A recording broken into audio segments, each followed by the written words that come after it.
What's poppin', internet? Welcome to another episode of the Synced Up Podcast, a show where we talk about news, games, and sandwich a little fun in between. I'm one of your hosts, Timothy DeRoe, and joining me this week is your boy, Michael Claire. I've warmed up to your boy. Yeah. I believe it was Fielding who said, I appreciate Mike being my boy. So, okay.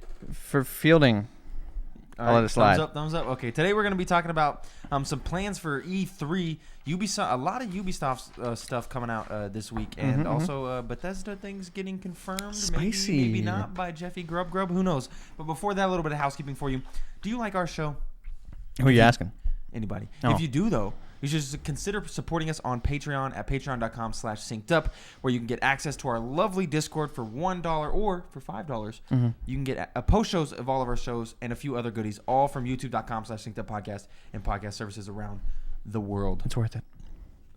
There was my burp. That was that like early, you've used that it. was like a slow burp. It's because I'm drinking this On Cue. This is for the video watchers. This On Cue root beer freeze. You're just going to be slurping like that? That's really good. New episodes go up in both of those feeds Mondays at 7 a.m. Central Time Zone gang. Also, you can write into the show at synceduppod@gmail.com with any questions, comments, concerns, and we might discuss them on the show. Please do that. Our shit is empty. I'll come up with something. Completely empty. I'll write in an email. In there. I'll write one. Also, you can follow us on Twitter at synceduppod to keep up to date with all of our content, news, and everything under the funny sun. bits. Synced up sun. Yes. Now let's get into the show. The news. ESA shares plans for digital E3 2021, including a new E3 app. This is by Josh Broadwell at Game Skinny. E3 2021 is all digital, and we've got a better idea how that will work thanks to some new information from the Entertainment Software Association. Everything revolves around the new E3 portal hub, where public and media attendees can schedule events, visit digital booths, host video conferences, and more. Exhibitor booths will be like one-stop points for everything to know about that specific publisher, with articles, videos, and announcements. The ESA is also setting up a digital lounge areas for everyone to gather if they want to. And dude, I just blew a bubble out of my mouth. Disgusting. Literal bubble. I watched it float. I'm disgusted. I'm kind of weirded out. Gross, bro. That's post-show content. That was You're odd. using it up. That was really odd. Save that for later. Distracted me. The ESA is also setting up digital lounge areas for everyone to gather if they want to, and forums for discussion. Another, though less clear, feature is leaderboards. The ESA describes them as part of a, quote, gamified show elements that can be collected and displayed, encouraging fans to interact in as many ways as possible, end quote. They'll be sharing more details ahead of the show's June 12th start date, however. So I don't know how... This is worrying. For me, it's a little worrying because... No. Huh?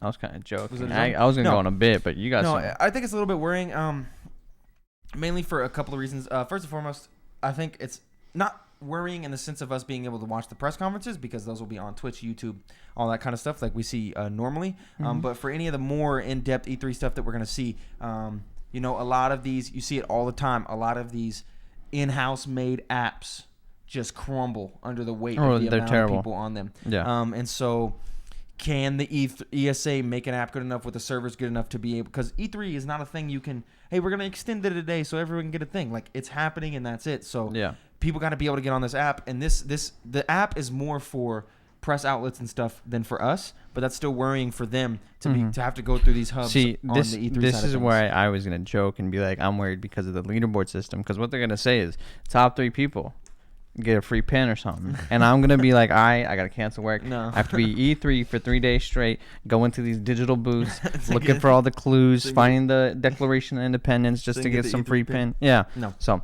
I don't know. I mean, it's cool. I think it'll be nice though to feel more a part of the experience of E3, because usually we just watch the show.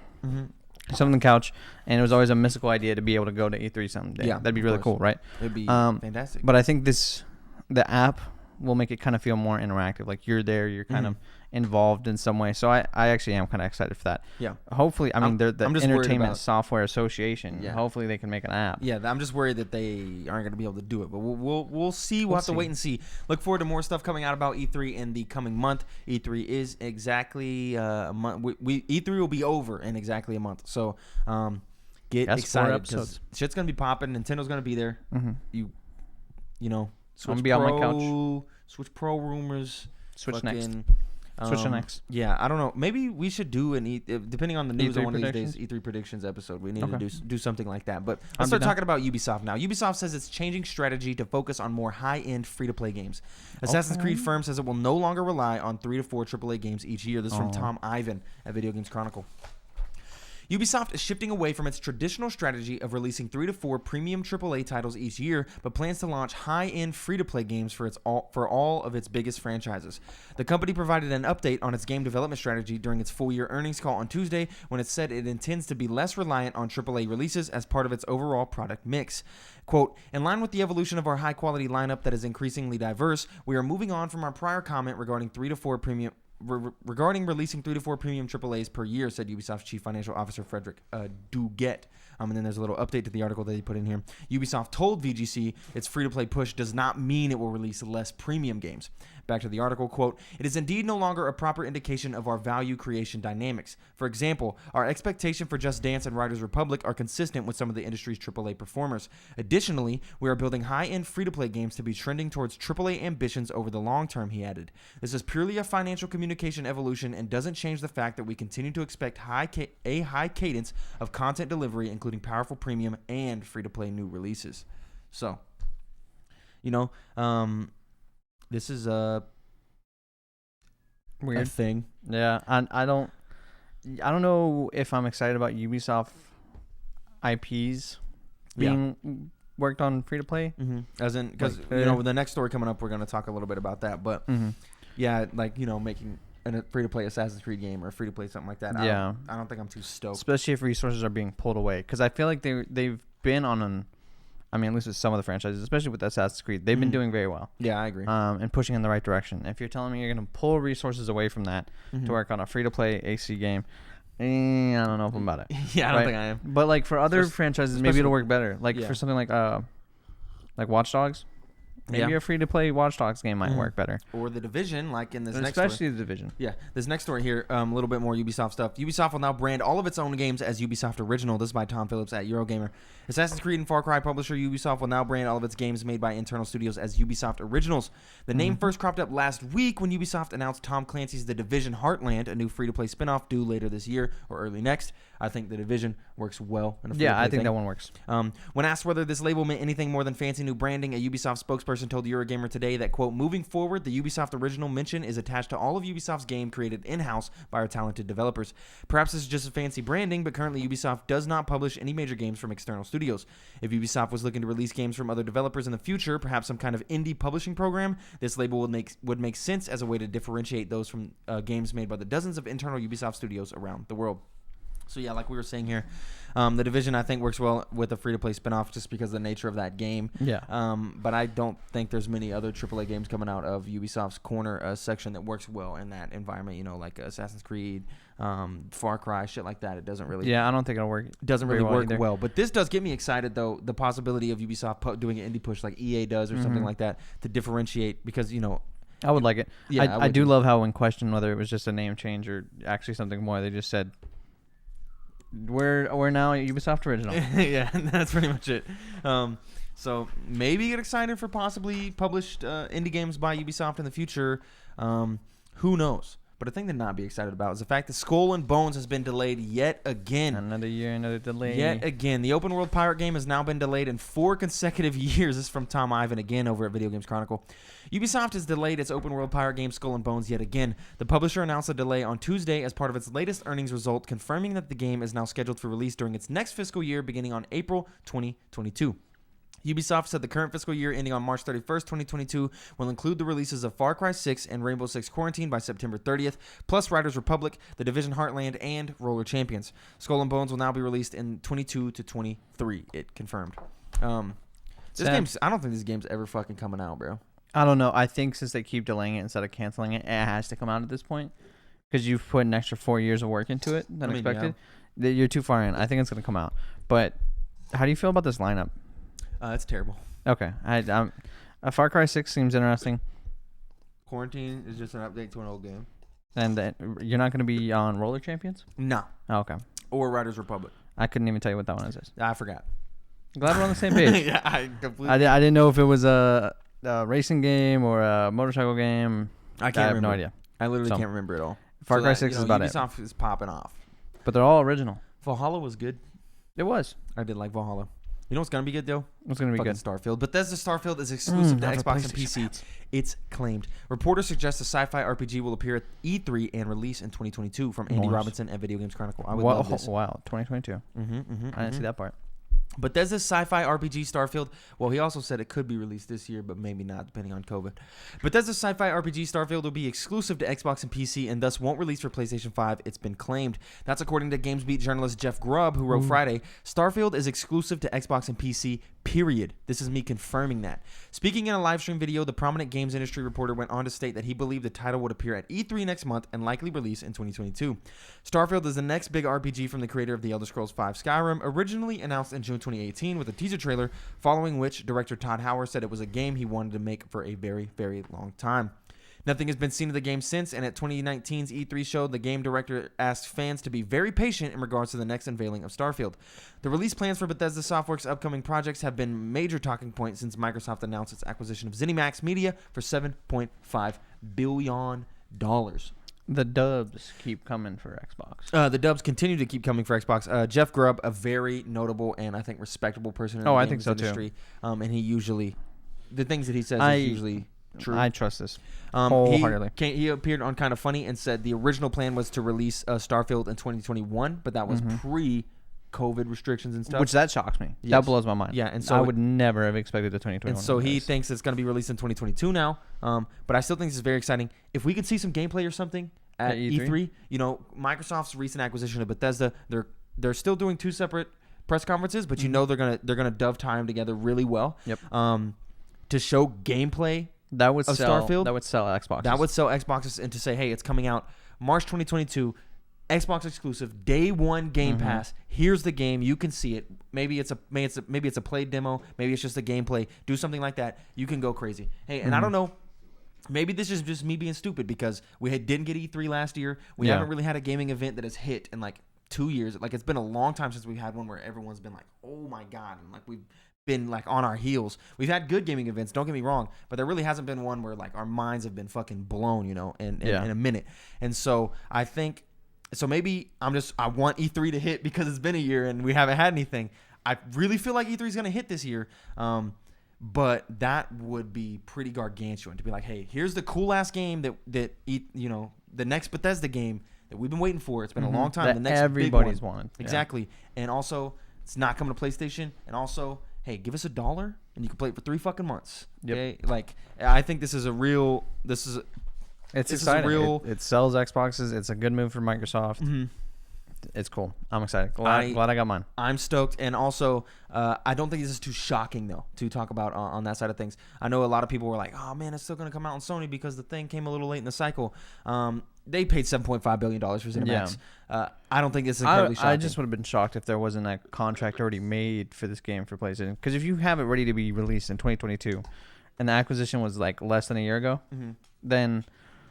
I mean, well, I would have figured they'd had contracts with PlayStation by that point. Yeah, you think so? To release it, but unless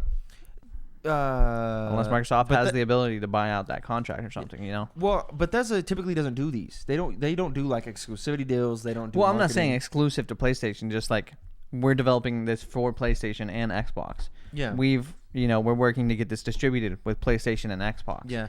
And for that to be changed within a year and a half of its release or so. I don't know if there's anything that really locks you in. I don't know either, but I would assume this game's been in development for a long time. Oh, I mean, yeah. And so it's just kind of crazy to me that it can that quickly be like, we're dropping this system completely. I guess, I mean, if you're Microsoft, you say, hey, you put a lot of money into developing it for PlayStation. It's going to be worth more money to us if it's not there in the long run. So just flip that fucking switch. We're not going to do that. Stop putting forward that focus on the Xbox version. Yeah. And I think that's better because you can now prioritize. What's the word that I'm looking for? You can optimize. You can optimize more for the Xbox and PC system. Yeah. You don't have to spend any manpower on optimizing for PlayStation. Bethesda is notorious for their games being super buggy and unoptimized. To be able to focus on one system would be better for their games, in my opinion. Yeah. And just better for Xbox in general for just this colossal dub. I guess that's fair. But, I mean, we'll have to see. They haven't come out. I really do think we'll see Starfield at E3. Whether or not it's released in 2022 remains to be seen. I trust Jeff Grubb. I think we will, too. I trust Jeff. I think it's a good call. Exciting. I don't guarantee, but we're probably gonna fucking see it at E3. Mm-hmm. And whatever they'll probably announce it then if it's gonna be exclusive. If we don't see it at E3, they dovetail I'm shook. Yeah, they dovetail it into the Bethesda thing. They open it up with Starfield, and they're like, oh yeah, and the Microsoft press conference just happened. Oh, Game Pass day and date, exclusive to Xbox, or something like that. Maybe exclusive for 6 months. I don't know, something like that. We'll have to see. But moving on from Bethesda and Ubisoft, let's talk about a company that's always in the news. Sega. Not always in the news, but Sega is considering Crazy Taxi, Jet Set Radio reboots, and they're working on a quote super game. What's a super game? I don't know. They haven't defined it. This is by Jordan Alleman at IGN. A financial results presentation has revealed that Sega is considering reboots of Crazy Taxi, Jet Set Radio, and other dormant IP while it begins to work on a super game. A results presentation to mark the end of the fiscal year was published to the Sega Sammy Investor Relations website today. The slideshow includes a number of interesting details about the company's future plans. One slide concerns the utilization of IP, which is intellectual property, assets, noting which IPs are active and dormant and how Sega plans to remaster, remake, or reboot its older series to capitalize on the globally recognized IPs it has in its vault. A number of old fan-favorite franchises are mentioned in the past IP group section, including Crazy Taxi, Jet Set Radio, Knights, Space Channel 5, Panzer Dragoon, and Rez. At the very least, this suggests that the company is interested in bringing some of these games back to the market while strengthening its active IPs such as Yakuza, Persona, and Sonic. This is fucking awesome. Oh yeah, I'd love a new Jet Set Radio. I would Knights, so bad. That was the one that was on the Wii, right? With the it kind of looked like Balan Wonderland. Yeah. It's a purple lady. That'd be cool. Same kind of style there. Panzer Dragoon. I only know Knights from Sega Superstars Tennis. True. Yeah. Mm-hmm. I mean, this is cool. I figured it'd happen eventually. It's a money machine, those games. Yeah. Especially Jet Set Radio and Crazy Taxi. Well, you see, there's a thing to talk about with Jet Set Radio because I'm super into Jet Set Radio. Mm-hmm. So I watch a lot of video essays and stuff on Jet Set Radio. Jet Set Radio is a cult classic, but it commercially fucking flopped. No, but I feel like now if you release a remake or something, it's gonna. I feel like it could. I feel like it could, but it flopped commercially and critically. And when they made the sequel, Jet Set Radio Future, I think, that might just be the Japan name, but whatever. When they made the sequel, it did even worse. So I don't know if Jet Set Radio is a money printer, but I want it because I love that fucking game. I think they're gonna do well enough for what they expect them to do. I mean, I hope remake, not a remaster. Personally, for Jet Set Radio, because I think that's fine. That gameplay is fucking archaic. Mm-hmm. So, and going back and playing that, not good. Yeah, no, not. I mean, you can say that for most of these games, probably. Yeah, I think they should. Except Crazy Taxi, that shit's timeless. I mean, yeah, but imagine that with better handles too. Yeah. I mean, like they could do anything here, and I'm sure it'll make them money. Mm-hmm. I'm curious what this super game is. Mm-hmm. Are we gonna get Sonic? Probably just a Sonic game. We're due. I know it's been for a while. Good one. Yeah, a big good one. Sonic Mania was the last Sonic game. Like imagine a Sonic game to the level of Odyssey. Yeah, that's not gonna happen. No, but it'd be really cool, wouldn't it? What if the super game is Sonic Adventure 3? I'd take it. Me too. I'd play it. I'll play with some chows. Mm-hmm. Now we got a little bit of rumor mill stuff coming up. The next Donkey Kong is being developed by the Super Mario Odyssey team. It's a rumor from Demobi Damian McFerrin at Nintendo Life. Donkey Kong is one of Nintendo's oldest video game characters, and while the series has seen some massive releases over the years, Donkey Kong Country and Donkey Kong 64 being two notable examples, the franchise has remained pretty dormant since Tropical Freeze, which made its debut on the Wii U back in 2014 before being ported to Switch in 2018. However, there are There are rumors that Nintendo is looking to resurrect the series by bringing it in-house, with development currently underway at Nintendo EPD, the team responsible for Super Mario Odyssey. YouTuber Lonely Goomba has mentioned the rumor in passing on social media, and other sources have also discussed it, but Nintendo Life can confirm that it has heard the same rumor from an independent and very trusted source, which would appear to lend this report some degree of legitimacy. However, our source claims that the game will be 2D or 2.5D if you prefer, and not 3D. Exciting for Donkey Kong fans. Oh yeah, I'm not a Donkey Kong fan. I would play it though. The Mario Odyssey team killed it with Mario Odyssey. Mm-hmm. Which all this tells me is they're not working on Mario Odyssey 2 right now. Yeah, but it's not unlike Nintendo to hand a sequel to just a different team. Yeah, that's true, but still. So makes me a little sad. Yeah. I wish this was Super Mario Odyssey 2 news and not necessarily Donkey Kong. Yeah. But I would take it. I don't know how you would do Donkey Kong 3D. It just doesn't seem natural. Banjo-Kazooie. Yeah, I don't want that. That's how you do it, dude. I know, but I don't want that. It works for Mario. It does work for Mario. Donkey Kong's been 2D for so long. Like, just keep him there. He's fine. He's doing fine. Donkey Kong, I don't think would make a good 3D game. Michael Clare. Timothy Durrell. This is the next section of the podcast. The one This Week in Gaming. Gaming. Is a section of the podcast where we talk about the historical releases. And you guessed it. I guessed it. This Week in Gaming. Yep. May 16th, Terraria drops in 2011. That game's 10 years old. 10 years old. Really good. Yeah, really good. Really, really good. I never got into it as much as other people did. I was always much rather playing Minecraft. But some people got so into it. So into that game. It's pretty in-depth. 2017, on May 16th, 2 games dropped. Injustice 2 and The Surge on the same day. I don't know what The Surge is. The Surge is the robot-style Dark Souls-like game. Where in the trailers you could like break arms off. Okay, yeah, cool. Well, it was really good. I played the whole thing. I liked it. But it's, I like Injustice 2. It's a B-tier game. Justice 2 was really good, though. Really good. May 17th, Crazy Taxi 2001. We were just talking about it. Timeless. L.A. Noire in 2011. Also a really good game. I like that game. I think that's a... X'd out, bro. That's it's classic. The birth of X'd out. I don't know if it's a must-play. But I think if it's in a bargain bin, worth copping. Yeah, for sure. Yeah. The Witcher 2 also in 2011. Never played it, but hey, without Witcher 2, The Witcher didn't exist for me until Witcher 3. Yeah, me too. Glad we're on the same page. May 18th, Fate drops in 2005. The iconic PC game. Did you ever play it? No. You were like in a town called Fate. It was one of those old school games where you would dungeon dive. You would just go down level to level to level to level to level. I was playing SimCity 2000 and 2005. Okay, that's where I was. I was playing Fate. Okay, I was playing it on Wild Tangent games. What were you about to say? I was gonna say PopCap, but that's. I thought you were about to say Pop Tropica. No, Pop Tropica. Yeah. No, I wasn't gonna say Pop Tropica. That was a game. But yeah, on Wild Tangent, you would put these little coins in so you could like play free trials of games, and then you could like pay more to get coins. It was kind of like a weird arcade thing that was on like the Windows XP. No one knows what I'm talking about. Shout out to Noah. And I played a lot of Fate, and I have Fate on Steam because I bought it because I wanted to play it. That shit sucks, but I liked it back in the day. Punch Out for the Wii dropped in 2009. I played the shit out of this. I didn't. I played the shit out of it. Could not for the life of me beat Donkey Kong. He's the final boss. He's in that one, yeah. He's the final boss, but the only way to beat him is you go through the game twice. And then, you go through the game once and beat it. Then you have to go through the game again, but everyone's harder with the new stipulation that if you lose 3 times, your guy retires and you're done. So the only way to truly beat the game is to beat the game again, and then beat it again without losing 3 times. Because if you lose 3 times, your save is like cash. So you have to beat the game again to get to the 3 loss and not retire thing. And the final boss was always Donkey Kong. And we would get our shit rocked constantly. But the way we got around only being able to lose 3 times, as soon as he hit that final punch on your ass, turn the Wii off. Yep. We would turn that shit off. That's how you do it. We would hit that button. My dad would be like, go, go, go, go, go. And I would run up there and I'd be like, good. And I'd hit the button. And he'd be like, I hope you got it. We turn it back on. We're like, oh, yeah, we got no losses. We're good. And then we'd go back in. It was the only way to do it. That's funny. And we tried for like months to whoop his ass. And we just could not do it, dude. He just rocked us. You might have to revisit that. I think we have a copy of Punch Out on the Wii around here somewhere.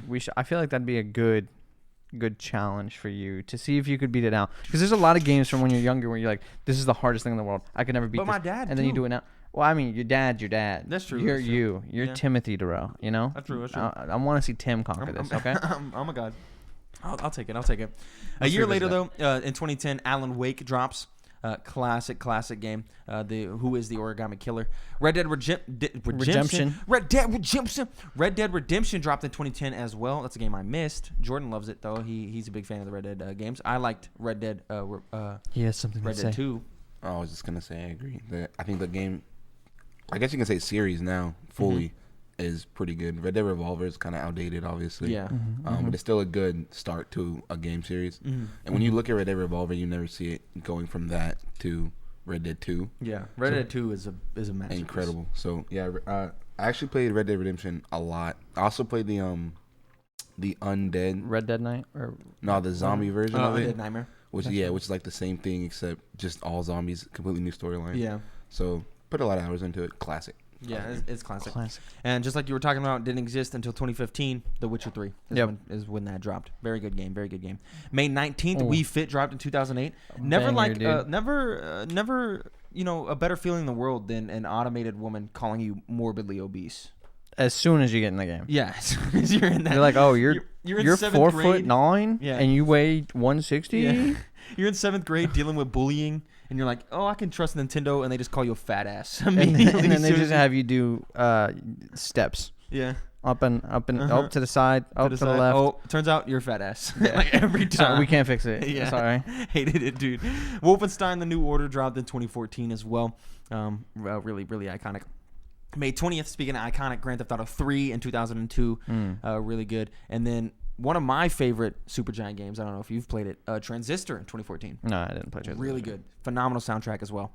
May 21st, Hunter the Reckoning drops in 2002. Shout out to Austin. Me and him used to play the shit out of this game. It was one of those 4-player isometric games like in the Diablo style. Yeah. But there was 4 characters that you could pick, kind of like in Left 4 Dead, where there was like 4 specific characters, and they each were like their own class. And it was like a horror game where you were fighting like vampires and shit. Yeah. It was really good. There's like the first boss is a giant teddy bear from like a little girl. It's really good. Kind of has like Silent Hill vibes. I really liked it. And then Resident Evil Revelations dropped in 2013. On May 22nd, all that it came out is Perfect Dark.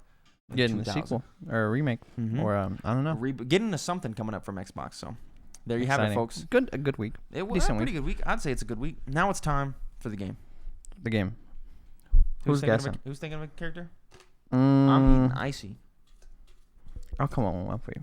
You're coming up with a character? Yeah, I'll come on with one for you. Just give me a. Okay. Un momento, por favor. I'm sipping on this icy, root beer float icy. I'm trying to go deep into my mind palace here. I'm a man. Made out of rocks. Nothing to be afraid of. What's made out of scissors? Little rock, paper, scissors joke for you. I got one for you. Do you? Yeah. You got something for me? I got something for you. Okay. Is this character meant to be realistic? No. Cool. Like graphically. No. All right. Cool. Is this character exclusive to one of the big 3? No. Cool. Is this character playable? Yes. Okay. Man, I'm really chomping on this. Yeah, bro. Whoa. Okay. The lid's off. So not exclusive to one of the big 3. Nope. Not realistic. Nope. And playable. Yes. Cool. That's 3. Have I played this character? I would assume. You would assume I played this character? Mm-hmm. Cool. Not exclusive to one of the big 3. This character, this game.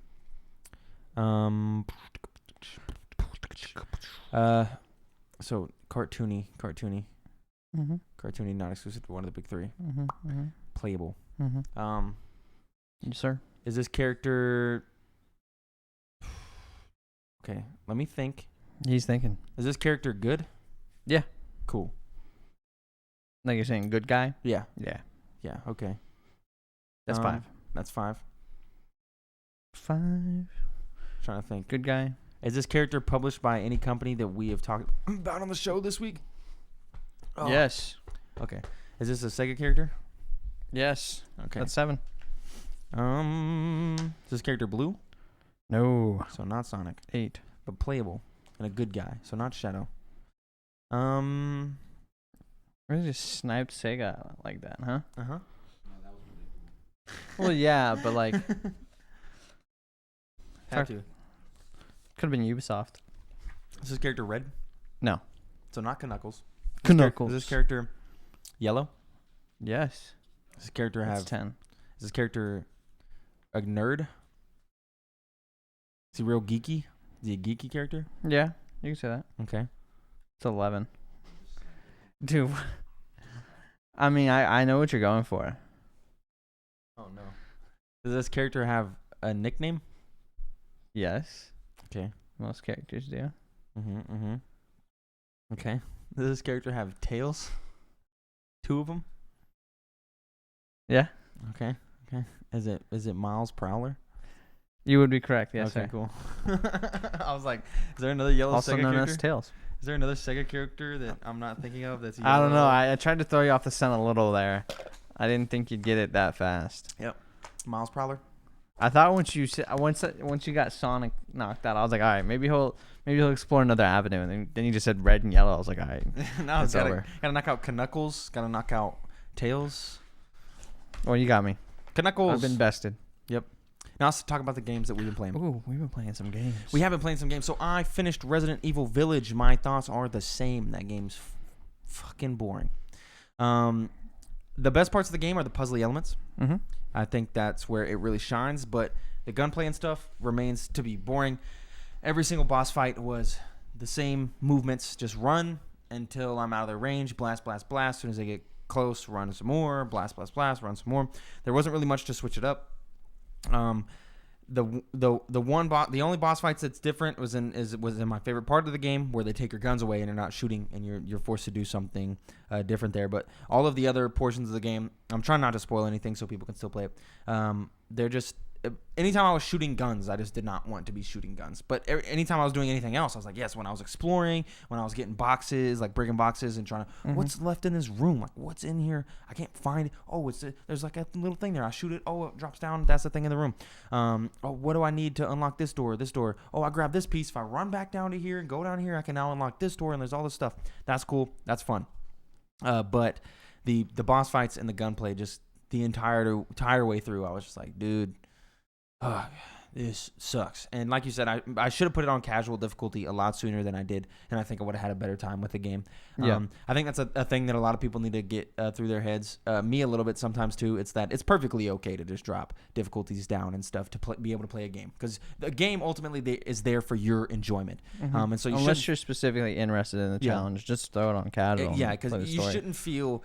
This discussion always comes up with Dark Souls games and stuff. You shouldn't feel ashamed for dropping difficulty down, or if a game's, too difficult and you want to make something easy, or playing on easy or very easy, like the Wolfenstein games back in the day used to shit on you for that. They would call it like baby mode and stuff like that. Yeah. Come on, man. Games are supposed to be accessible, and it's there for your enjoyment and for you to have fun. And so if dropping the difficulty down to the lowest setting makes it where you have more fun, then fucking do that, dude. And if making it higher makes it have more fun for you, then do that as well. I wish I would have dropped it to casual a little sooner, because I did not have a lot of fun during those sections. And towards the end, I was really just trying to, can I just roll these credits, because Mass Effect comes out tomorrow and I don't want to do it. So I made it my way all the way through the castle, and so I've got like 2.5 hours in or whatever. Yep. And I'm enjoying it a lot more than you did. It might just be because of the difficulty. I don't know, because I'm not spending 8 bullets on a zombie. I'm spending 4. Yeah. Half the time just standing and the boss fight with certain people it took me half as long. Yeah. And I think that really affects how you look at the game, because you're not sitting there like, bro. You remember shooting the like flying dudes? So much easier. Yeah. So there was a lot of things. I turned off aim assist, which I think you had on, which I felt made it easier for me. Yeah. Because it wasn't just, I would try and do moves and it would snap onto it and I'd keep pushing away from it. So things like that. I think you really have to mess with the settings of that game to kind of make the controls feel nice to you. Yeah. Just the sensitivity stuff, really. But I enjoyed the puzzle solving. I've enjoyed kind of the mystery. The superpowers that Ethan has are dumb and need to be explained. But I'm enjoying it. I think it's going to be probably like a 8 out of 10 game for me. Yeah. I'm saying it's all 6. I think your favorite area is probably going to be my least favorite area. Really? Yeah. Well, I'm not looking forward to that, but I think it's a decent game. So what else? I think it's just fine. And then I've played a little bit of Mass Effect. I played a little bit of it, got through, and then realized that I could create a custom character because I'm a dumbass, and I started over. So I could start a custom character. Crazy how much faster that shit is when you're skipping all the dialogue, bro. When I'm just mashing that X button, I'm like, boom, boom, boom, boom, boom. The only problem is the skip dialogue button is the same button as the pick dialogue button. No. So when I'm trying to skip dialogue, I end up hitting pick dialogue options, and I'm like, wait, I would not have said that. That takes me back to the Cyberpunk. When you like the skip dialogue button was the same button as crouch. So ass, dude. So you'd like skip a dialogue, it teleports you to another room, and you hit crouch or something. Yeah. And you get someone's attention. Yep. And it's so stupid. Yep. Oh, I hate it. I wish it didn't pick the dialogue, but that's fine. Mass Effect 1 is what I'm playing, because I'm playing Legendary Edition, and I'm playing through Mass Effect 1. That game's old, man. It's a fucking old game. Can you not customize your controls? No, you can't do shit. You can do like some bumper flips. You can do some some southpaw stuff, but you can't customize your controls. I could if I went into the Xbox menu and customize that, but I would have to do all that extra stuff. And that's a little confusing. It's just it's very very archaic with the way that things do. The sprint only like kind of being the sprint's weird with the stamina and the way you sprint. Mm-hmm. Some of the camera angles are weird. There's a lot of empty space in a lot of places. It's just echoes of an old game. Yeah. But I will say I'm kind of enjoying it. It's hard to tell right now. I'm not that far in. And I'm in the Citadel right now, and I've just been fucking talking. I've just been talking for so long, dude. For so long. So that's really all I've been doing. Okay. Hopefully next week you'll be a little further in. I've shot a few people. They have like abilities and things that you can do, but I don't ever really use them. They don't ever really feel super useful. I'm kind of like I'm just gonna keep shooting my sniper rifle because I'm killing them in one shot. So I'm just gonna keep. And there's no ammo. Yeah, it's like rechargeable weapon. So I'm just like headshots. I'm knocking enemies down. So that's cool. Maybe it'll change. And the menus, I hate the menu. I hate it. Like just an old game, bro. Yeah, like going to the journal and going to the equipment menu and so like it's all just like, man, this is before people realized all of these like design things. Yeah. So I have a feeling once I get into 2 and once I get into 3, I think it's just for old games in general. Like you're talking about Jet Set Radio. They just need to remake it at that point. Same thing if like I don't know if they were ever to remake the original Assassin's Creed game. Like I don't want it to just look nice. Yeah. You need to redesign. Yeah, because that shit's like fields. Yeah. Like just fields, dude. There's so much of that game that could be trimmed and made better. The controls could be better. Yeah. So I think that's just old games. And then you get into a discussion of like, are you trying to keep the original game there, or are you just trying to make it a new game? So I'm always of the mind of saying like, hey, just change it. Or give the option to do either. Just change it if you want. And so I'm kind of in the mediocre area right now of like, but I haven't done a lot. Like the story hasn't really popped off. Yeah. I've only met a couple of characters. I've spent a lot of time just talking to side dudes at the embassy to learn about alien races and shit. And they're like, oh, we like to trade and blah, blah, blah. So I'm just learning all that stuff, looking through the codex. I don't know. I don't know if there's a way to like put waypoints on your map. I'm always fucking lost. I don't know where I'm going. And you have like missions, but you can't track one. So you just have a list of missions you need to do? Yeah, and then like tells you where to go. Like it tells you in the mission thing, but it's never like, hey. You have to go into the menu every time. Yeah, it was like you gotta go you gotta go talk to the council. But that shit was not on my map. So I was just fucking running around trying to find the council. It was just an old game. I had to go into an elevator. I think when it comes to Mass Effect, it's one of those games where like you have to micromanage yourself. Yeah. So like instead of getting a quest marker, they'll tell you about the quest in the dialogue, and they expect you to listen and remember what you 100%. Which makes it difficult to dip out and then come back because like I just had a conversation with a dude and I know he told me to do some shit. I don't remember it, and when I go back in there to play that shit, I'm be like, I don't know where the fuck to go. I mean, we've seen that in other games before. I mean, recently we talked about how Valhalla did that a little, where it was just like, if you didn't listen to anything that NPC told you, good luck trying to figure it out. Yeah. What you're supposed to do, unless you go look it up, right? And and I'm kind of like the skill tree and stuff like doesn't really feel. I think it's just overwhelming right now. Yeah, it's such a big game, and you're just now getting in. So yeah, so we'll have to see where I end up landing on that, but that's where I'm at right now. I think we'll have a better judge in a week of how you feel about it. I beat Pokemon Snap. Beat that shit. It was a really good experience. I think. The best way I can word it is an amazing Pokemon Snap game. It is a phenomenal Pokemon Snap game. Of the two. I don't know how good it is as a game. Like I just can't judge it because I know I love it. Can't put aside the Pokemon love. Yeah. So I think it's only meant for those who extremely love that franchise. And for them, it'll be phenomenal. For someone who doesn't care about Pokemon to just try it, maybe not worth the 60. No, definitely not worth the 60. But it's really cool for how they made an on rails photo game interesting. Yeah. For you to be able to do stuff because on rails games typically ass. Yeah, just the behaviors of the Pokemon, the changing of the level at night, at day, when you level up the course. There's a lot of really cool stuff. The interactions you can throw stuff, you can play music, and you'll get them to do different things. And if you do this, and this, if you do 3 things throughout the level, at the end of the level, you might get this to happen. So there's a lot of really cool things they did to make it not feel super repetitive because you have to go through some of the courses multiple times sometimes to level them up. Yeah, to get certain shots and stuff like that. And there's enough variety in the level to make it not feel super repetitive. So I think it's a great game. If you like Pokemon, definitely give it a shot. I don't think you'll be upset. It's a fun game. Okay. $50 at Walmart. And those are the games that we were playing. Now it's time for Reader Mail. You can get your questions read on the show by sending an email in to synceduppod@gmail.com, just like Spencer did. But he actually didn't send the email in. This is all from the Discord thing. This is Discord, which counts. Which does count. But our inbox is empty, so send some stuff. What is the most satisfying sound in any video game? Not music, but actual sounds. For me, it's got to be scrolling through a menu or popping VATS in Fallout. So I got a couple things here. Some of these aren't exactly video game sounds, but we'll get to that. First video game sound, though. The menu in Kingdom Hearts. Okay. It's just iconic. When you're scrolling through, the sound is so good. The next one's, though, the switch click sound. Yeah. It's so good. And then the achievement popping sound. Yeah. Those are probably some of my favorites. For me, it's footsteps. It's always fucking footsteps. Footsteps in the snow. Footsteps just on some rocks. Change as you walk on everything. Footsteps on some grass. And then the noise of dudes holding guns when they sprint. You hear like this. Yeah. That one. I really like that one. That's about it for me. Just iconic menu sounds. I kind of agree. Like a the Pokemon menu sound. I was about to say Call of Duty headshots. Yeah, a head is like ding ding. Like the headshots at Battlefield have always been really nice. Same for Call of Duty. Shield breaks in Apex. Shield breaks in Apex.